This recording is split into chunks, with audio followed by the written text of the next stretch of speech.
Summer 2015, we were in a small office. 我认识他的时候，他只有19岁，就惊为天人。I'm sure he gets mobbed by people everywhere. Wanted to just make it easier for people in general to build decentralized applications. So anything that you can imagine happening on the World Wide Web can and will soon be able to happen on Ethereum. 以太坊我觉得应该有60%的因素可能是因为 ICO 带动了大家对它的认知。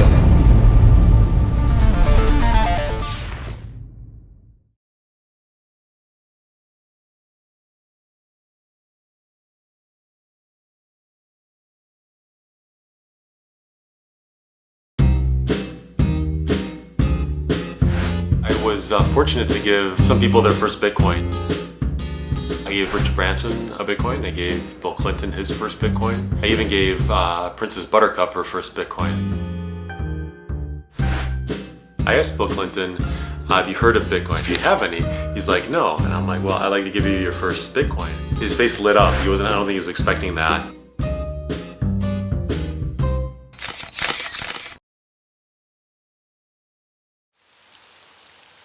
Where are you going? It's 135 West, 42nd between Broadway and 6th. Yeah, it's a restaurant called Oriel. We are on our way to a Chamber of Digital Commerce hosted event. A lot of people are in town. Always great to get together and grab a cocktail and talk crypto. Okay, let's do something fun. Come on.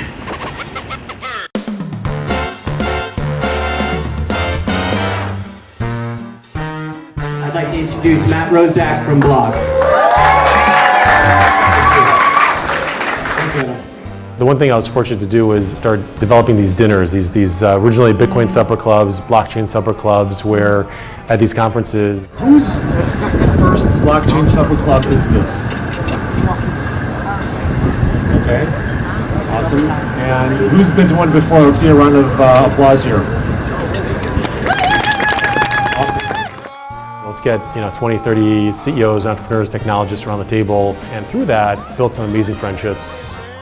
Learned a ton, invested in deals, hired people, built partnerships, and 50 plus dinners later, I look back at that and building out that network of relationships still is one of the most valuable things that I have. Seriously? All right, okay, very good. Are you ready?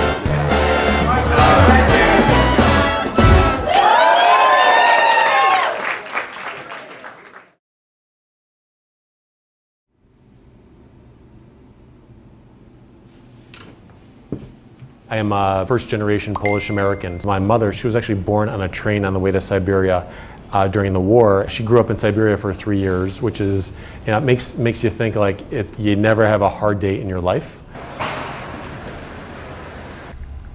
She's been running businesses her whole life, and she went through, gave me a different appetite for risk.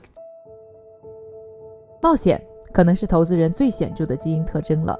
而我遇见的区块链投资者们更是个个疯狂，他们中有人在琢磨如何操盘一次席卷全球的科技变革，有的人焦虑地进场，生怕错过可能是下一个互联网级别的机会，还有些人则谨慎地观望着每一次风吹草动，而 Matthew Rozak 也是这群疯狂的人们当中的一个。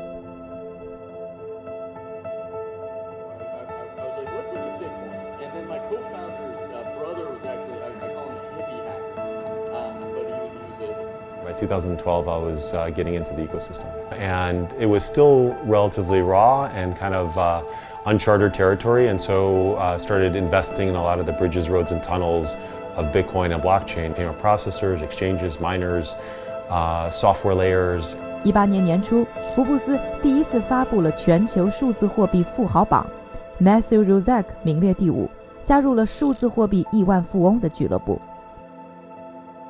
I can't find anything that's more interesting than the stuff that we're doing and building.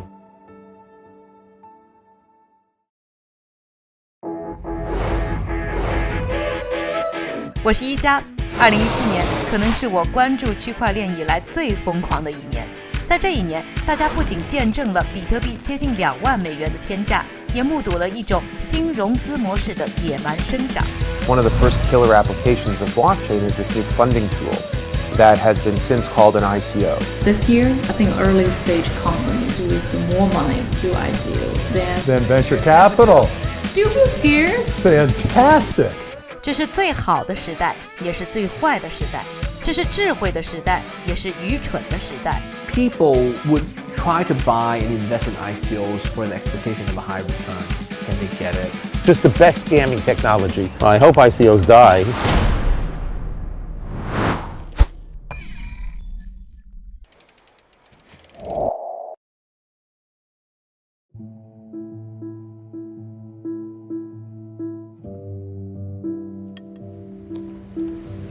Good morning. My name is Matthew Rozak. I am the co-founder of Block, along with Jeff Garzik. And Jeff is a technologist. Me, as at the time, I was an investor in over 20 companies in this ecosystem. So when Jeff and I got together, I was like, hey, I don't want to spray paint another 20 bets in the space. I want to build something. And he said, what's the biggest opportunity in the entire space? And I was asking myself the same question. And we both came to the same conclusion.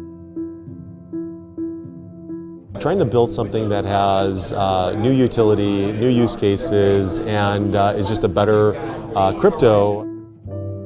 Today, we're proud to announce, next slide, that the initial supply auction is going to start midnight UTC on June 18th. We are finally ready to release it to the public.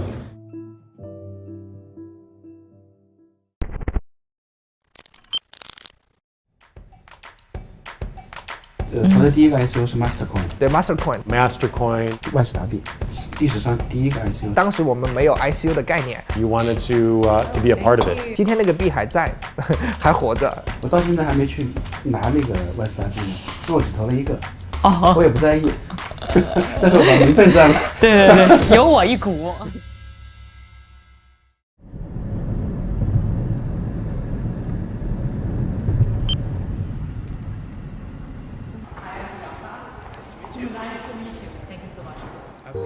软件工程师 J.R. Willett 2012年1月在 Bitcoin Talk Forum 发布了所谓第二个比特币白皮书，其中提出了在比特币基础上建立新的协议，发布新的数字货币的想法。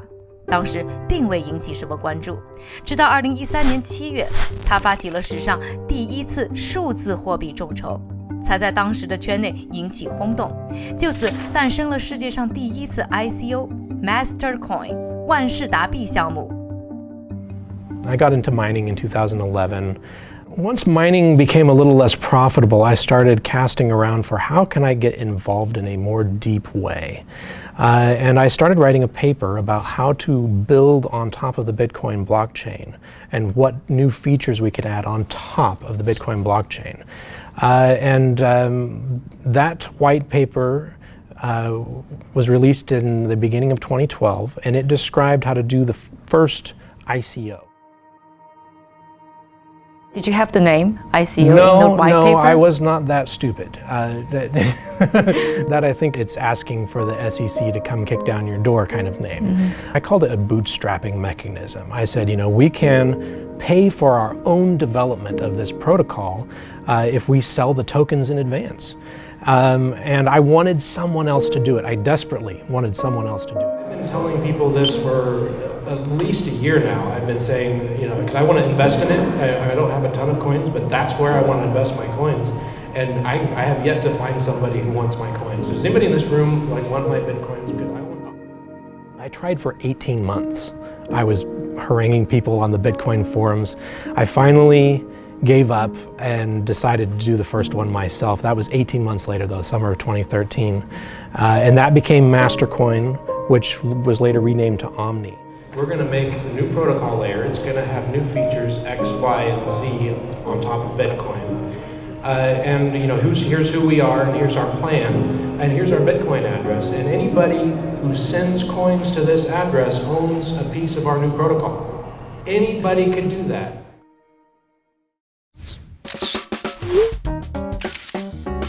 What kind of reaction did you receive? incredulity and excitement. I posted an address online. It was just me on a forum saying, hey, here's my white paper, here's my Bitcoin address. If you like what I'm doing, you could send Bitcoin and you'll own a piece of what I'm building. It was that simple. Random strangers on the Bitcoin forum sent me Bitcoin. And I set up an address and So, $500,000 worth of Bitcoins at that happening. time came in. And I was like, okay, I guess this is happening. So, Yeah. 一份白皮书，一个比特币钱包地址 ，JR 就很快筹到了在当时价值50万美元的比特币。而那些论坛里的技术宅们，则成了万事达币项目的投资人和代币持有者。So people give you Bitcoin, then you will issue Mastercoin to them. And in fact, at the time that I did the issuance, I just said, what we'll do is we'll just look at who sent Bitcoin and we'll credit you with Mastercoin or Omni once we build all the stuff that will recognize it. 当年的万事达币众筹还只是极客们小圈子里的狂欢，直到以太坊的出现，才将 ICO 真正推向了历史的舞台。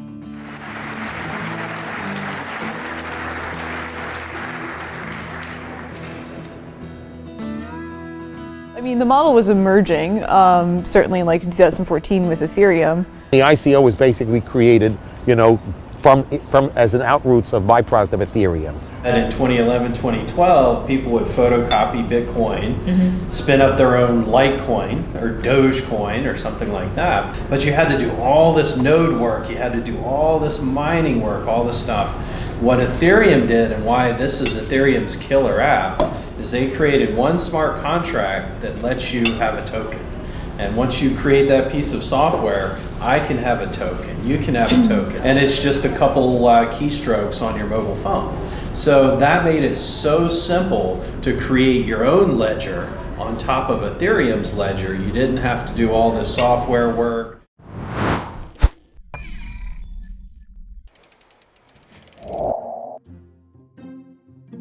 It starts with a bunch of investors, right? So you have multiple investors. They will give you Ether. They would send this money into a smart contract.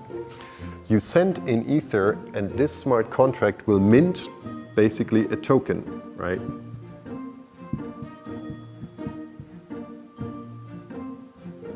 So this token is basically a representation of how many assets you hold. So this Ether actually gets released to either the ICO team directly. But what happens typically is that this money goes to like a financial institution or a broker that would exchange them for fiat money. For example, Swiss francs or US dollars in traditional terms. 以太坊不仅将 ICO 带入了更多人的视野，2015年11月19日发布的以太坊平台上的 ERC20智能合约标准，则让 ICO 变得更普及、更便利。据悉，在目前市值最高的100个 ICO 项目中，有92个都是通过以太坊区块链作为平台，并通过 ERC20标准发行的代币。You can look at the rise of the ICO and the rise of the ERC20 smart contract are correlated exactly the same, right there in late 2015, early 2016.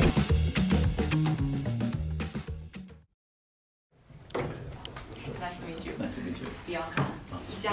OK。在14年5月份，我发起了一个项目，就中国第一个区块链项目，我当时命名它叫小蚁。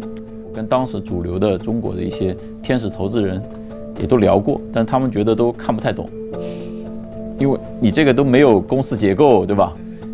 也没有什么 revenue， 对吧？更没有谈什么收益嘛，更没有谈这些。最后我跟团队讨论了一下，就是说，我说，哎，如果我们觉得这可能是一个未来的方向，就我们自己来众筹嘛。这也是我们说中国第一次这个我们说叫 ICO 或者叫 token sale， 参与的人数最早应该是不超过15个人，最终我们凑了大概有一个60万人民币，大概在10万美金这样的一个规模。当时的话，我们想做这个事情并不是单纯的为了赚钱，因为当时是没有人来支持我们，没有人愿意来支持我们。后来就是等于是因为这60万 take off 了。对。A year ago, if you were a company and you wanted to raise money to start a business, you went to venture capitalists. you went to investment banks. And they were the arbiters and the intermediaries that controlled the purse strings of growth capital. Now it's fundamentally different. ICOs really are opening up capital inflows from the masses. You no longer have to be a potentially an accredited investor for accessing, like a raise. So traditional forms of capital raise are being disrupted.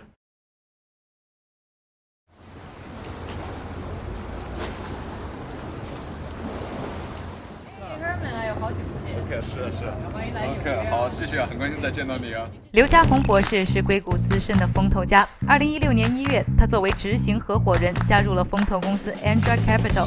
这家公司在2018年4月宣布了启动新的代币化基金。区块链带来的这个创新也好哪怕是颠覆也好，其实很像当年的就是说互联网，就是年代中那会儿就是所谓的电子交易平台online trading 线上交易，最早这个门槛是很高的。你要买卖股票，在 Schwab 之前的话呢，你去美林、去大摩，至少你得有100万美金才能给你开户，是个富人的游戏。那嘉信理财 Charles Schwab 本人他就是我们的创始人，他就觉得理财这个事情应该是每个人都可以做的，都有能力来管理他自己的财富，所以呢门槛应该降得很低，所以他就开创了这个叫做 discount brokerage 那中文翻译起来叫做平价这个券商，对吧？你觉得我们是不是也在经历类似于当年这种券商的这种革命呢？典型的硅谷风险投资就是我们把这个资本投到这个高科技的创业公司里头去，那希望这些公司呢将来变成下一个 Facebook、下一个优步、下一个滴滴，这就是所有的这个风险投资基金在做的事情。最后到真投进去，一般一个项目至少一般我们来是要3个月。所以这个模式其实也是一个效率很低，而且耗人耗时，门槛也比较高。对，门槛又很高。因为硅谷你看那么风生水起的一个生态圈，今天优步，明天那个Airbnb， 那其实真正投到这些公司里头去的风投，也就是那么10几家，就是他们就是一个垄断的，就是这个我把它叫做私人俱乐部一样的这种生态圈。那我们现在要做的一件什么事情呢？把这个准入门槛降低，让大家都能进来。那怎么做这个事情呢？我们就把这些资产把它证券化，通过在区块链上面发这个证券代币。你帮我基金里头投1块钱，我给你发一个代币。你的这个币呢，其实就相当于股东的合同，你是我基金的一个股东，你拥有我基金的一个份额，同时我就拿你的1块钱，我投到优步里头去呢，你就变成了优步的一个股东，所以呢，你这个币代表的是一个股权。据统计，2016年一共只有35个项目开展了 ICO 众筹，之后的短短1年 ，ICO 项目数量迅速攀升到902个。The amount of money raised this way surpassed traditional venture capital financing in the blockchain world.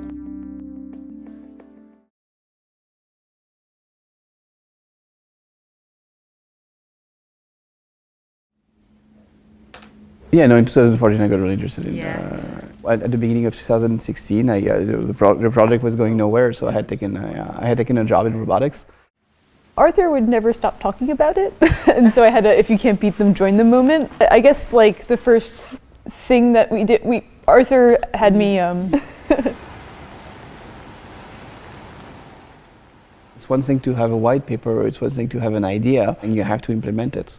I just wanted to say like, hey, I want to see this run, I want to see this work. At the time we were thinking of just, getting a little bit of private money in the US and just, launching it. I think around like September of 2016, I visited Switzerland. They proposed a model of a fundraiser with a Swiss non-profit who would hold a fundraiser and distribute the tokens to the people who contributed to the fundraiser. And that was the playbook that Ethereum did, and we were super excited when we saw, like, I think the Ethereum fundraiser had like 6,000 wallets created. I forget. Yeah, it was some number. It was under 10,000. Okay. So we wanted to kind of like have that sort of community built in. How big is the community by the time?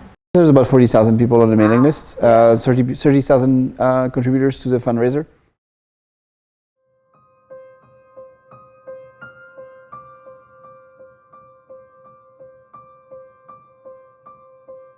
That was very regrettable that it happened.2017年下半年 ，ICO 进入高潮。然而9月4日，中国全面禁止了各类代币发行的融资和交易活动 ，ICO 瞬间退出了当时世界上最大的市场。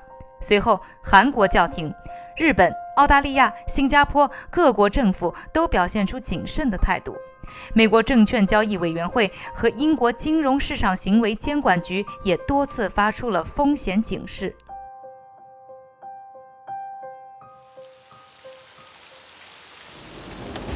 It's been a rough several weeks. Yeah.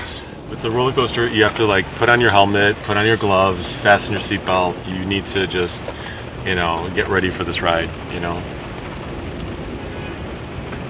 because the journey is just starting.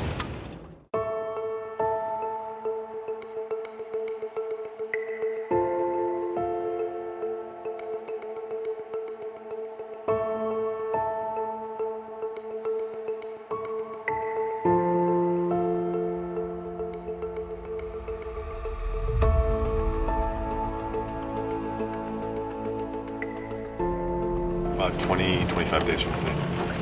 It'll start, and then 10-day countdown, and then the auctions for 7 days. So it's going to go into March. And now all we're doing is testing, auditing.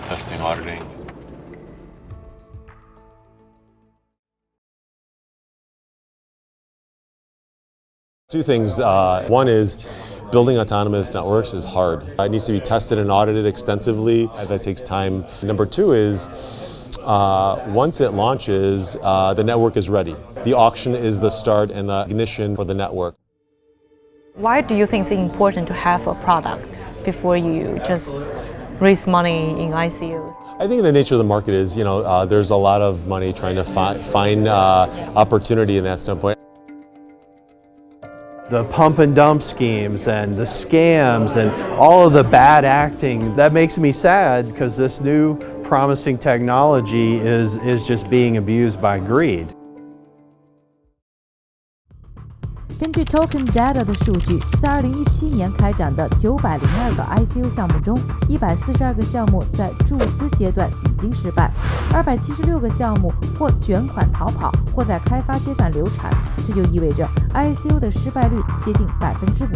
Somebody who says, I don't have a business plan, I have a white paper. They go to the white paper now. We just have like this Word document with just 1,000 words, and we don't have a product, and we don't have a team, and we don't have anything.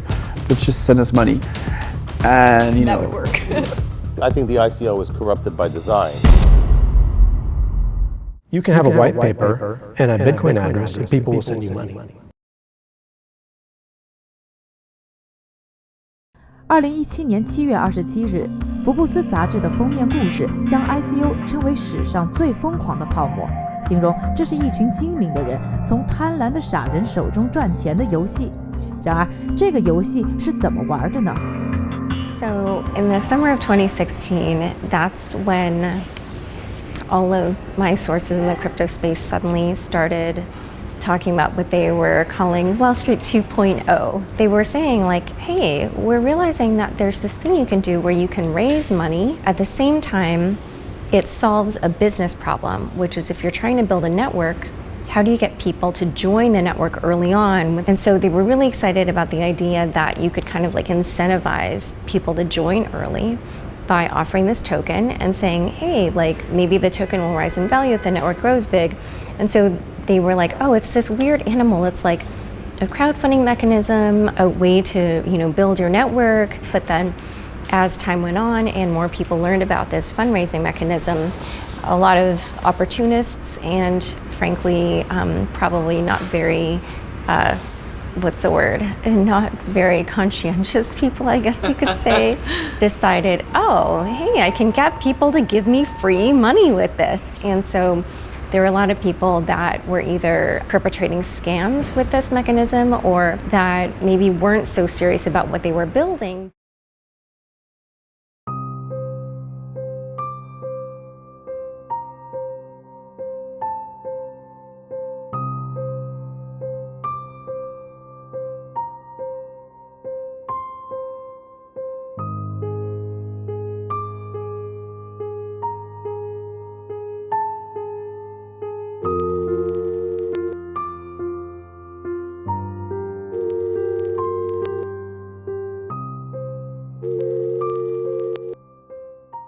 因为我那时候还是学生啦，就那时候把赚了一点点钱，差不多就1万块左右吧。我投了1万块钱。后来你亏了，大概你亏了多少？后面收回来，可能就一半。你还记得你投过几个项目吗？是哪几个？你还记得吗？已经时间有点久，我可能得想一下，因为那时候脑子里就有一个想法，这个圈子这么火热。就是等着拉盘，然后这里只有想着一根大阳线没了，你根本这个行业对你要投资的东西没有任何的了解，听别人说，然后币价涨了你就觉得它好啊，看到它涨你就要买，然后买完之后它回调你就觉得啊不行了，我要那个抛，我要割，结果你割完之后人家又开始涨啊，我又追进去，这就是韭菜。那时候对这些完全没什么概念，有的根本就没项目，就打给他，去哪里都不知道了，团队公告也没有，什么就没了，有的都不见了，反正很多都没有消息的，就是这样。400多年前，欧洲大航海巅峰之时，荷兰东印度公司为了进一步扩展海外商机，决定向公众出售代表公司所有权的股票，这是历史上第一个首次公开募股。开创了一直玩到今天的资本运作模式。400多年后的今天，各种 ICO 项目方通过发行代币换取投资者手中的钱，这些代币又代表了什么？它们的价值又何在呢？ When you own a part of a pre-IPO company, you actually own private equity in a company. But if you own a pre-ICO, if you own a SAFT agreement, you own nothing. Zero. There is indeed a question whether you need to protect the customer at all beyond just clarifying what the token actually is and making clear in the terms and conditions what he's entering into.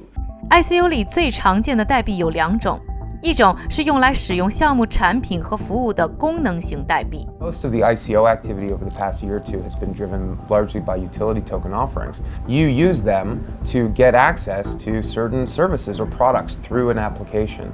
So in a way, what they're doing is selling something of a hybrid. Most of them are going to fail because companies are issuing utility tokens without having mathematical models to tell us what the value of this utility is actually going to be.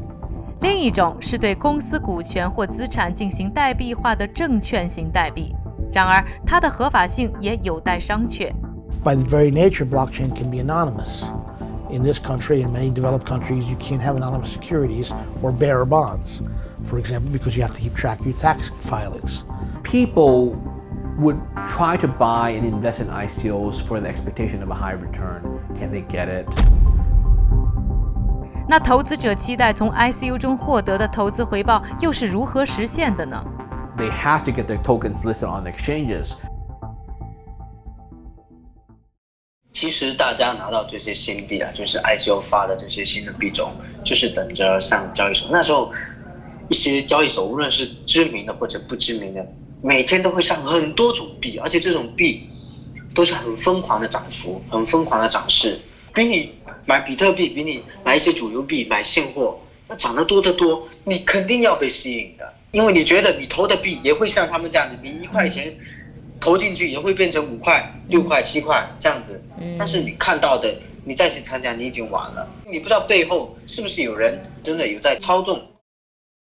Whenever a coin gets listed, there's a huge demand for it. The price goes up a lot. ICO tokens, they raise a lot of money, right? So they have money to pay for listing. So these exchanges definitely it's another source of revenue for them to charge for listing. 你怎么去在这个交易所去上线？有的平台会采取社区投票的形式，有的平台会采取这个专业的投资人那么来进行投票的形式那么有的平台可能会采取谈判可能类目等等。Hello, hey, Bianca. Hey, nice meeting you. Nice to meet you. Yeah. Let's sit here. How much do I have to pay if I want to list my coin token? We don't have a set fee. We ask projects to propose a fee. I've not seen a single project saying our fee is too high and not willing to list. All of them are willing to pay the fee to list. A lot of people are criticizing exchange to charge them a high fee to get listed. Google's making a lot of money, but nobody's complaining about them. I think at the end of the day, it's what value do you provide? None of the tokens we listed complain about our fees being too high. The only guys you hear complaining our fees being too high, actually not because the ones that we charged, it's the ones we rejected, or we would just say we don't list. So the fee is not the issue. 币安在2017年6月成功发起了第一个数字货币交易所的 ICO， 创始人赵长鹏和我回忆了当时的经历。The trigger was June 14th. I went to one of the potluck dinners in Chengdu, organized by Chandler Guo. So a bunch of other guys were there, and everyone's telling me you should do an ICO. I said, okay, we're gonna do an ICO. So what happened in that short period of preparing for ICO? It was very hectic, actually. Yeah. From June 15th, midnight, early midnight, we started writing. I think by June 17th or 18th, we had a draft. And then we started asking, I sent it out to about 20 people saying, hey, can you be my advisor? So Matt Rosick was one of them. Roger Rip was another one of them. And to my surprise, all of them just replied very quickly and said, yes, just sure, why not? And so our advisor page was pretty long. 注意力就代表资金的进入，然后以及代表财富的兑现。先有网红，然后有流量，然后发币，然后迅速流量变现，这就是叫割韭菜。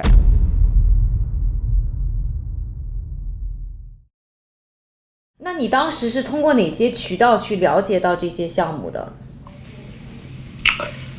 主要是群里一些朋友推荐，所以是微信群是吧？微信群、QQ 群都有。有的刚开始说，有个好的项目，一些个人发的一些好的项目，最近要上哪个交易所，让大家关注。这个圈内有很多所谓的这种红人，这些人是怎么去宣传的？比如说像李笑来，他之前已经为了很多项目去展开，他主动的或者被动的，谁知道是真是假的？他自己也从来不主动澄清啊。那些大佬呢？从他们所谓的金玉良言当中，有帮到你们韭菜真正的赚到钱吗？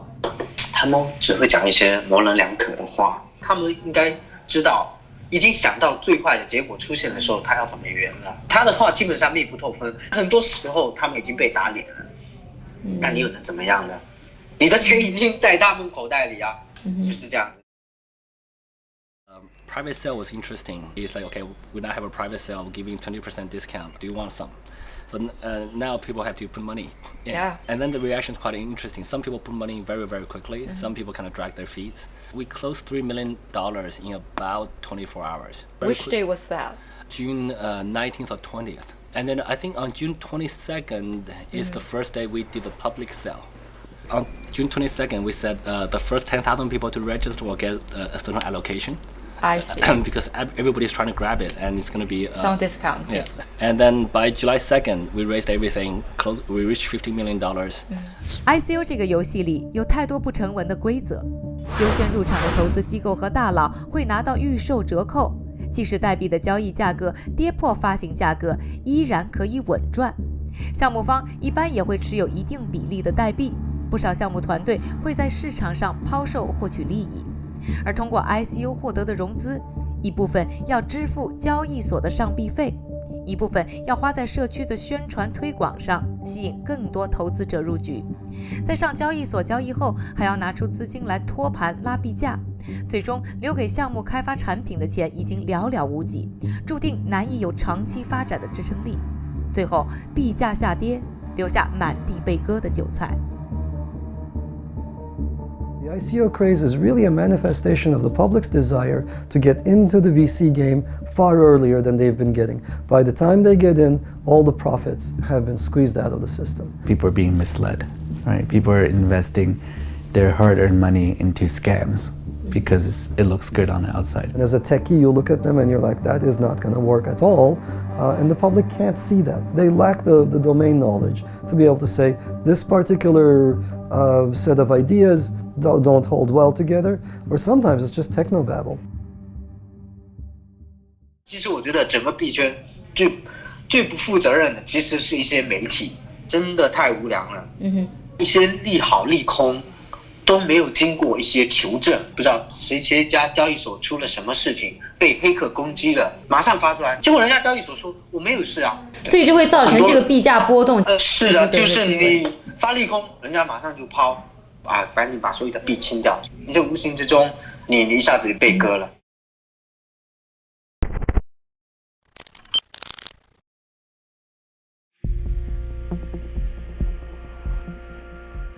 作为融资方式 ，ICO 不像 IPO 需要经过尽职调查、审计、证监会等监管机构的层层审批。为了增加一定的公信力 ，ICO 项目普遍引入了一个非盈利、独立的第三方的组织，来对融资进行管理和监督，即基金会。The foundation doesn't become a bottleneck, right? Micromanaging does not fare well with this this type of software, development model.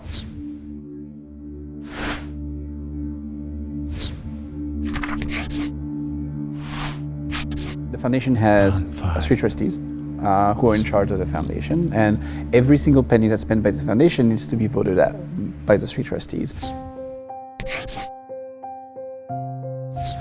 Well, part of the issues that we had is that we were running this pretty agile company, but the foundation was supposed to take over a lot of these tasks. I don't think they executed as well as they could on taking over these tasks. We sat down with the rest of the foundation council, and we came up with a structure that was voted by the foundation that they prefer.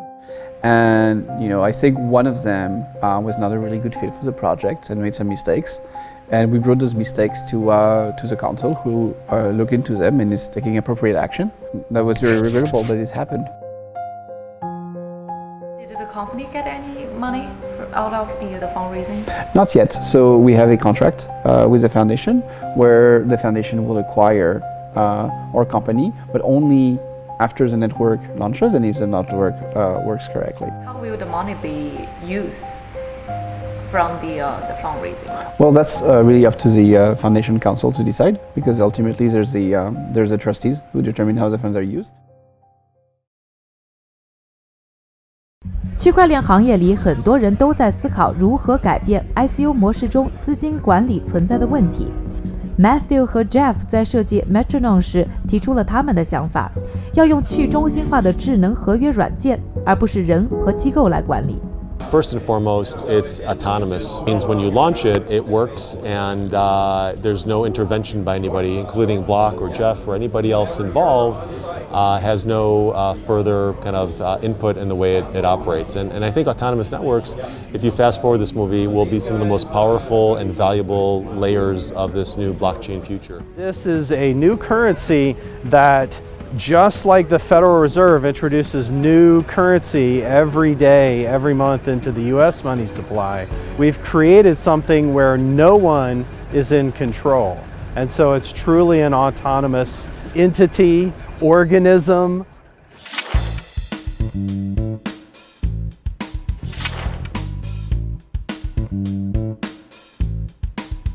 They were completely transparent that, this is a new cryptocurrency. And we think it's better than other cryptocurrencies based on a few new features. No money is being raised to the team. All the proceeds from the auction sits in this autonomous contract, and then it's sort of backing the cryptocurrency. And to me, that was a pretty cool design. But this is up to the market to decide.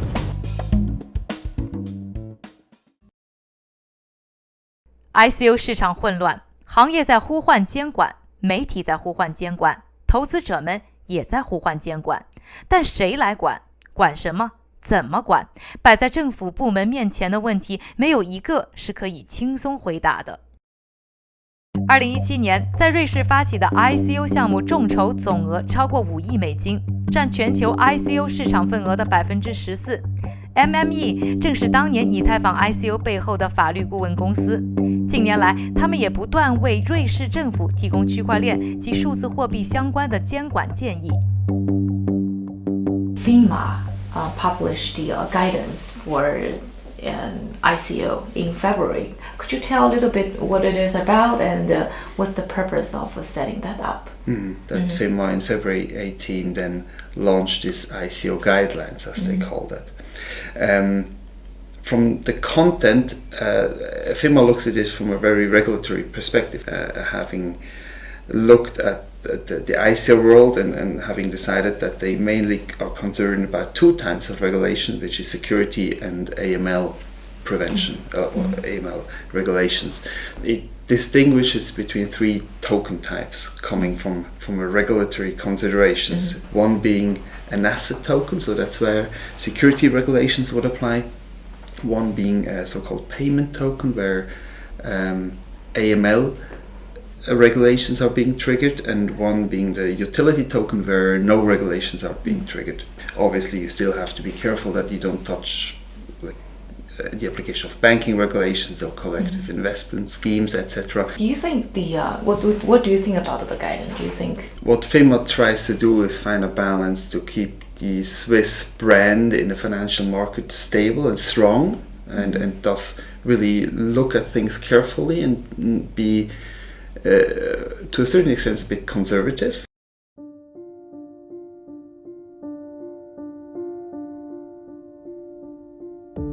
不管是全面禁止还是严控，或是以监管依据难以决断，各国似乎都是顾虑重重，踟蹰不前。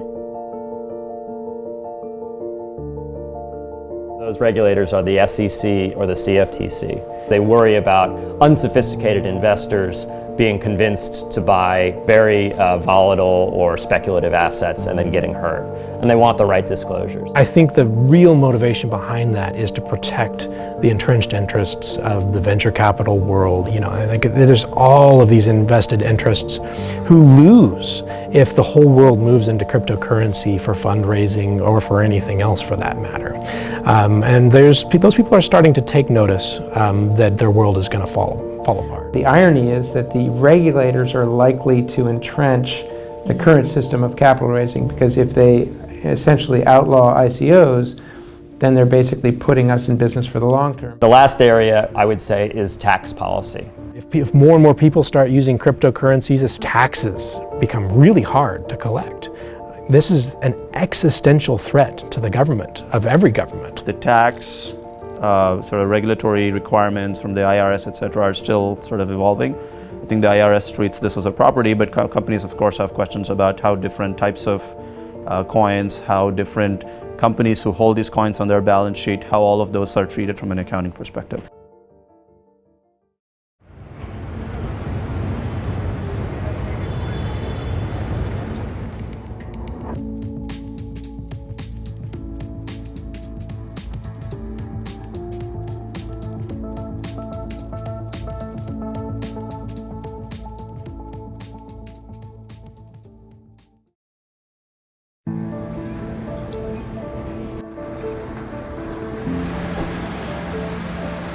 When you're launching a project like this, we're very, cautious, but it's kind of, in many ways, we feel like we're making some history here for the ecosystem.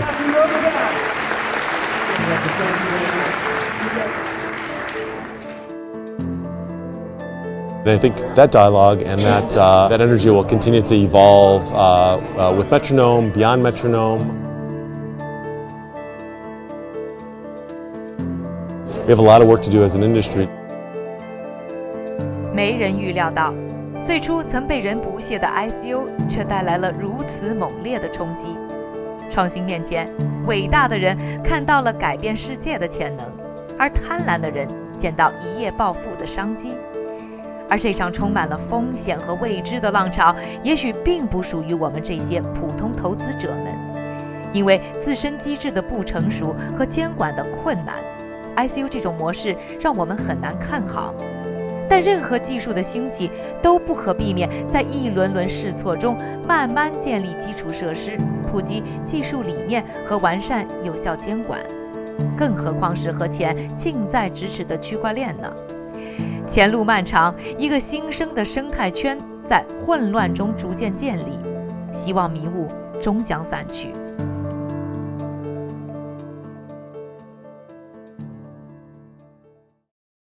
澳洲的金融监管机构不认为数字货币是资产，所以你把它告上了法庭。对，你后来赢了吗？我们赢了。现实的这个框架已经够好的，但现在缺的是更多的人来加入和参与。那通过什么样方式来让他们参与呢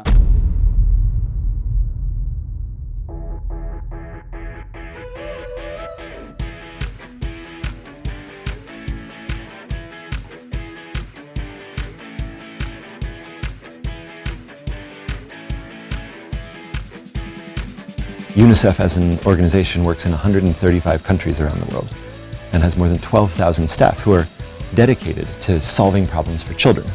And these are problems of education, access to information and healthcare, and how people deal with the world after an emergency. We live in a world where if you're poor, if you're disconnected from a system, you don't have access to the type of information that we take for granted. And in fact, a third of kids in the world have no birth registration. They don't exist in a formal system.